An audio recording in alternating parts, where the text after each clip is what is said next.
Now we're going to take the next step and talk about you as a college coach. Okay, yeah. Grand Canyon University, super regional, and is that right? Just regional last year, yeah. Regional last year, good team, and you have some guys that are going to get drafted. You said three rounds, the first round, but there's one guy that you kind of like a little bit more than everyone else. Who's that? He's a solid shortstop. It's Jacob Wilson. Oh, a lot of son. Little, yeah. He grew up here. He grew up in that family room beyond right field.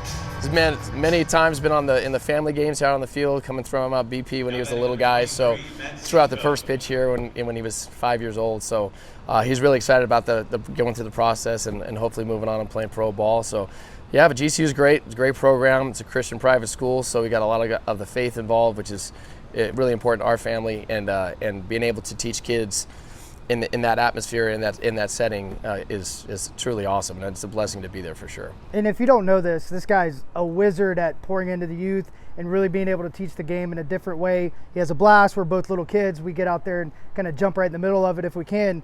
And he's being so humble that his son's probably going to be a top 5 pick, is what I'm reading, maybe top 7, depending on what you look at. But you know, what makes him stand out? Obviously the character's really, really high. I've read so many different articles about what type of human being he is, and being your son, I expect nothing less.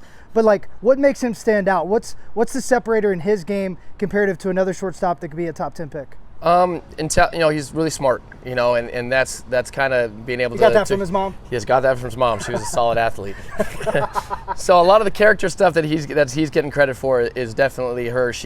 We know that, moms in the game of baseball, when we're out playing, do a heck of a lot of work. So she deserves a lot of credit for where he's at on that side. On the baseball side, we're able to pour information from the best coaches in the world that we had when we played, and we can pass that on to players, and been able to pass that on to Jake. And he's old school. He's an old school baseball player, and I think that game's starting to come back a little bit. The grinder, the good defender who puts the ball in play.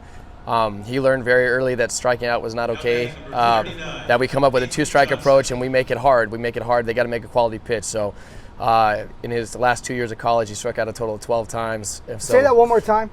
Last 2 years. Yes, 2 years. Over 400 at bats. How many times? 12. Yeah, that's remarkable. 7 last year, and then this last season he had 5. So he got the hardest strikeout in the Division I baseball the last 2 years. Got a nice little plaque. That's his game. He's got a really good hand-eye coordination and can go pole to pole. Good handsy hitter. So kind of the old school type mentality. Get up to the plate, and if you throw away, I'm going to hit it to right. If you throw it in, I'll pull it to left. That type of stuff.